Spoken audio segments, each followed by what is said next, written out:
In order to connect single-phase units together and have them operate properly, several conditions must be met before any connections can be made.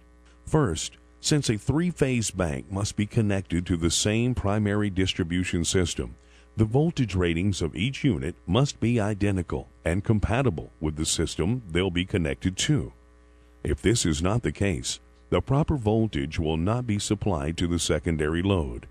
Second, the kVA rating or capacity of each unit and the percent impedance of each unit should be similar.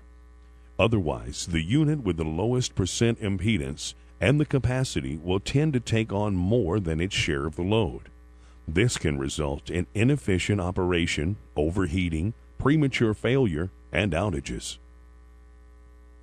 Finally, if the units being connected together have dual voltage switches or other tap changing mechanisms included in their design, the tap positions on the units must be identical. If this is not the case, the proper voltage will not be supplied to the secondary load. Now let's see how this is done using this simplified illustration. Here we have three single-phase, two-bushing transformers. To make our explanation easier to follow, we'll designate the transformers in their windings 1, 2, and 3. Each side of this phasor diagram represents a primary winding. As a reference, we've labeled the windings that correspond to the transformers 1, 2, and 3. Let's start with winding number 1. This end of the winding on the phasor diagram corresponds to the end of the winding connected to the H1 bushing of transformer 1. For the moment, we'll leave this end and go on to the connection at the H2 bushing of transformer 1. On the diagram, the H2 end of winding number 1 is connected to the H1 end of winding number 2. To make this connection on the transformer bank, we'll connect the H2 bushing on transformer number 1 to the H1 bushing of transformer number 2 using a jumper. On the phasor diagram, winding number 2 is connected at the H2 end of winding number 3. To make this connection on the transformer bank, we'll use another jumper to connect the H2 bushing of transformer number 2 to the H1 bushing of transformer number 3. Finally, on the phasor diagram, the H2 end of the winding number 3 is connected to the H1 end of winding number 1. On the transformer bank, this is done by using a jumper to connect the H2 bushing of transformer number 3 to the H1 bushing of transformer number 1. The delta connection of the primary windings of the three transformers is now complete. Each end of a primary winding is connected to the ends of the other two windings in the same relationship as shown on the delta phasor diagram. To energize the primary windings in this delta-connected three-phase bank, the bank must be connected to a primary distribution system. We'll look at one example of how this bank can be connected to a delta system. Here are the three-phase wires that make up the delta primary system. In order to energize this three-phase bank, each point where two windings are joined together must be connected to a separate phase wire. Let's start with transformer number 1. The H1 bushing of transformer number 1 is connected to the H2 bushing of transformer number 3. We'll connect a lead from the H1 bushing to one of the phase wires.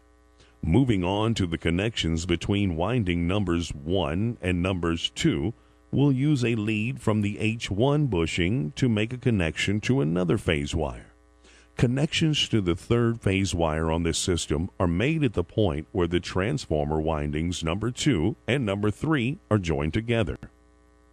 Here's what a primary delta connection looks like in the field. Here's transformer number 1, here's number 2, and here's number 3. The primary winding in transformer number 1 is connected to the primary winding of transformer number 2 by this jumper. The winding in transformer number 2 is connected to the winding in transformer number 3 by this jumper. The delta connection is completed by this jumper, which connects the primary winding in transformer number 3 to the winding in transformer number 1. A lead from the H1 bushing on each transformer is connected to a separate phase of the primary distribution system.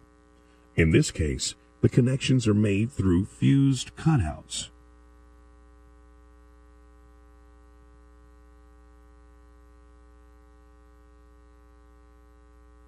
Let's go on and look at a three-phase Y primary connection.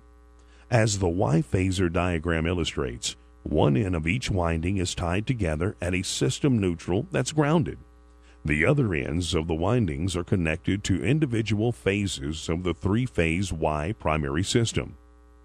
Now let's see how this connection is made using this simplified illustration of three single bushing transformers.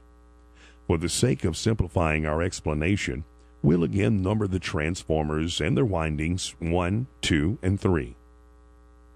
We'll also label the corresponding windings illustrated by the Y phasor diagram 1, 2, and 3. The neutral connection between the end of the windings is made at the case ground on single bushing transformers. If properly rated, 2 bushing transformers are used. The connection is generally made at the H2 bushings. Wire jumpers are used to tie the ends of the primary windings connected to the case ground together.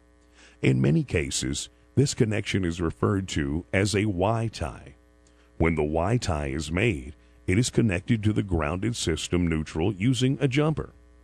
Once the Y-tie or neutral connection between the windings is made, all that's left to complete the Y connection is to connect the H1 bushing on each transformer to a separate phase of the Y primary system.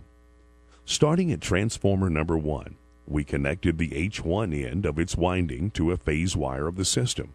The same is true for transformer number 2. The connection is made from the H1 bushing to another phase wire. And the same is true of transformer number 3. The H1 bushing is connected to the remaining phase wire. Here's what the connection looks like in the field. Here's transformer number 1. Here's number 2. The Y connection between the case grounds of all 3 units is made here. Notice that the case grounds are all connected together and then connected to this ground wire running through the system neutral. The H1 bushing of transformer number 1 is connected to a single phase of the system through a fused cutout. The H1 bushing on transformer number 2 is connected to a separate phase wire, also through a fused cutout. Finally, the H1 bushing on transformer number 3 is connected to the remaining phase wire through a fused cutout. With this connection, one end of each primary winding is connected to a separate phase wire of the 3-phase Y primary system. The other ends of the primary windings are connected together using a Y-tie and grounded. In this part of the program, we've laid the groundwork for the majority of transformer connections you'll encounter on the job. Review this material in your text and answer the questions. When we return, we'll look at a delta-delta connection.